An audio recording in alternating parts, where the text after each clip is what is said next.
Peasant Productions presents the Math of ESP, why it works even if you don't believe in it. Occupy ISS, Occupy ISS _INT space station.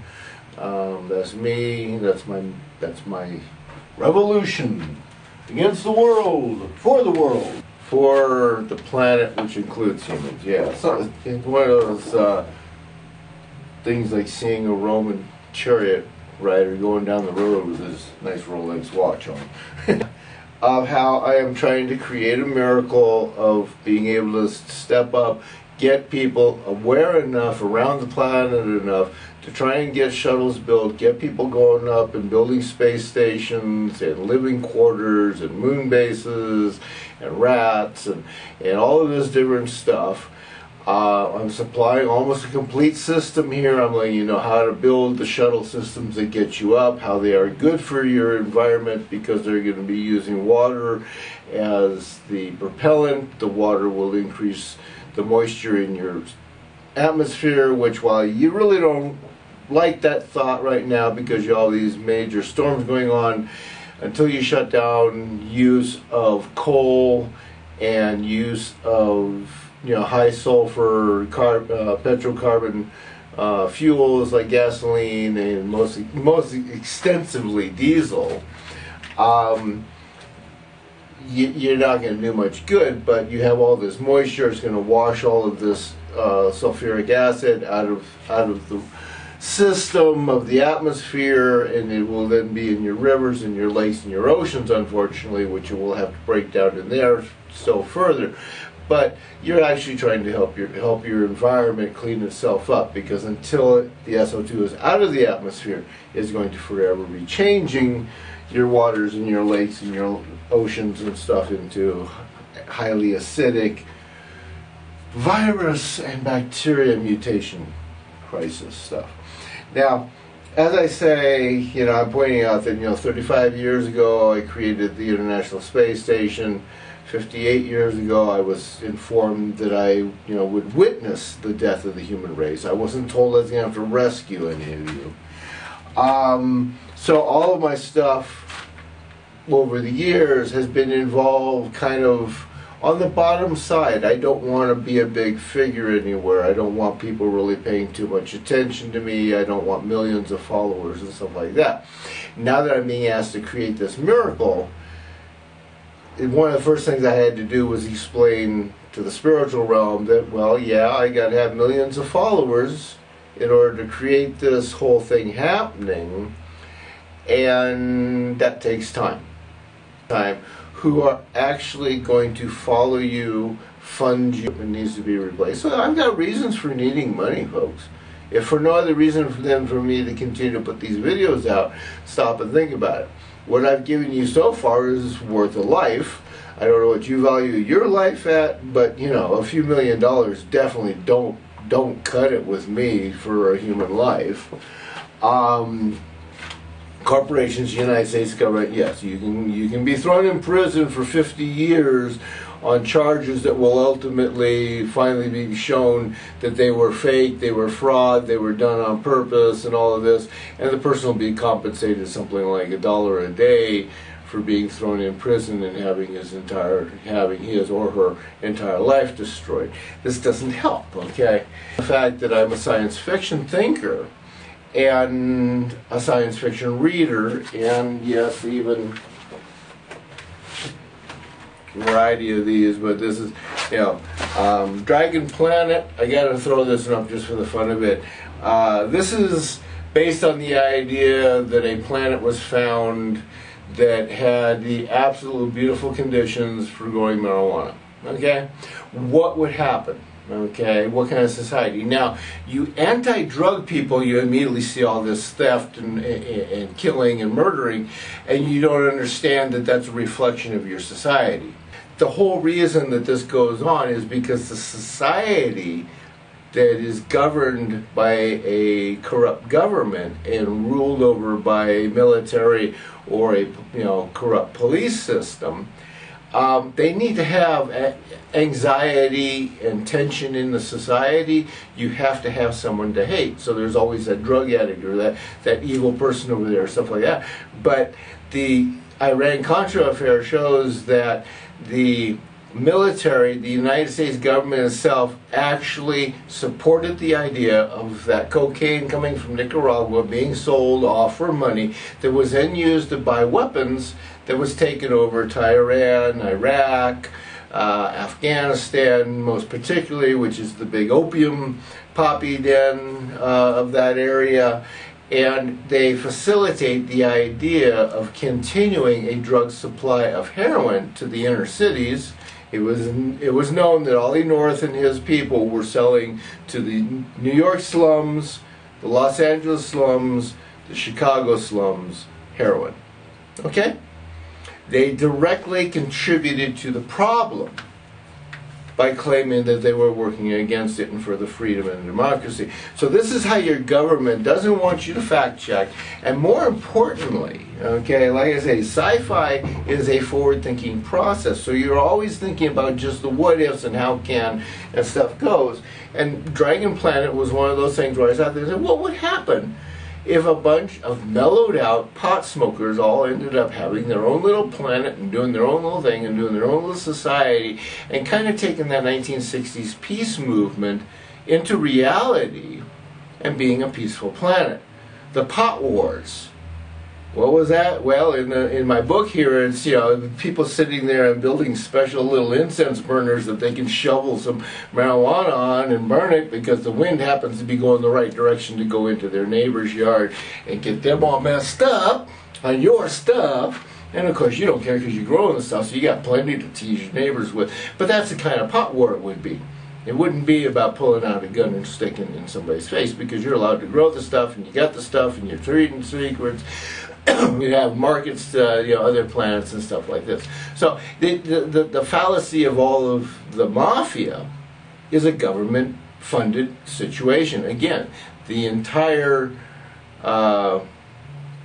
dry years, prohibition years, was to put a illegal mafia system in place throughout the country that the government could then use to build up the police force, saying, oh, look at all those evil people over there. If you ever watch, there is suddenly somehow a gang gets their hands on illegal big bad military weapons, and suddenly the police force has to go out and get those too, to the point where you now have the United States police force about as militarized as any other country's military would be, okay? They can pull out as big a weapon as they want. They've been given stuff by the government and all of this. Now, in reverse of that is what your governments and your societies generally do, which is the conservative, or last time when I was a youngster, and I can say this, I get gray hair, oh, it was so much better in our younger days. And you're always trying to go backwards to something that is in the past. Now, some of it is okay because, yes, you do want cleaner air and cleaner water and cleaner lands and cleaner food and cleaner living conditions and cleaner societies and cleaner ethics and cleaner morals. But you can't find all of that actually in the past. Why? Because us old folk, when we get old, we got so many aches and pains in our body that it was always better when we were a youngster and we didn't feel like it. So we're almost always going to live in the past. It's very hard to break that cycle when you have spent your whole life living in the past, believing in the past, believing that if you worked hard enough at the regiment scheme that the society puts out, you are going to get your golden reward, either going to heaven or getting a beautiful, gold watch and a couple of bucks a month to go retire on. Okay? You end up, you're always living in the past. You're always thinking about what it was that you're going to have in the future. Where, like I said, it's all back there. of being, you know, the what if and what it once was and memories of something that always seems better. Again, it's that looking over the fence, getting a quick glance at your neighbor's yard and thinking how much nicer their yard is than yours. If you walked over there and wandered around with the neighbor, I'm sure he can show you some bad spots and bald spots and spots that he's forever trying to get the dandelions out and all this kind of stuff. So he's got just as many problems as you do. The person over there's got just as many problems and all of that.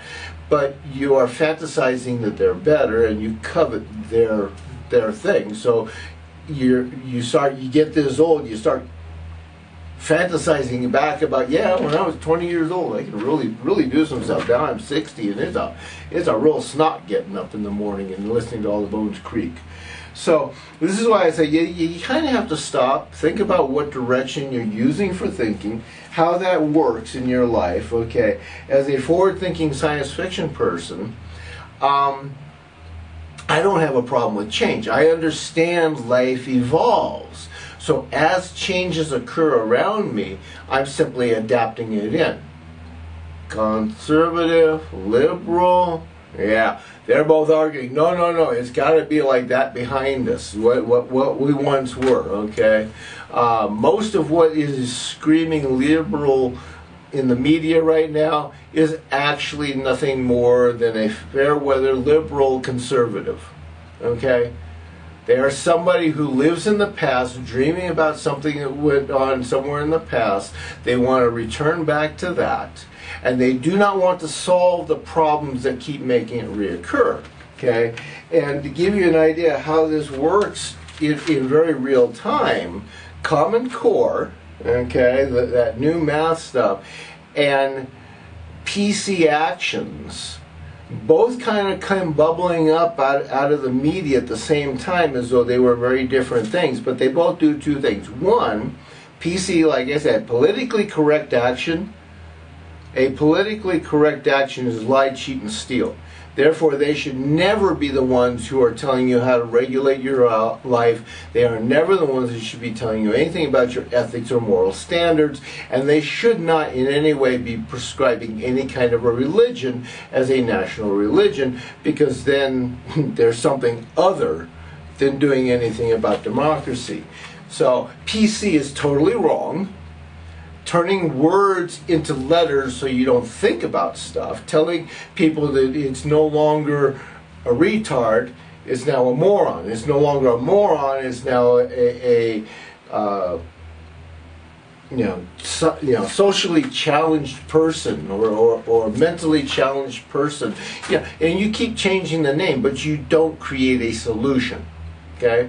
Common Core, same thing. There is only one answer. 1 + 1 + 1 is 3.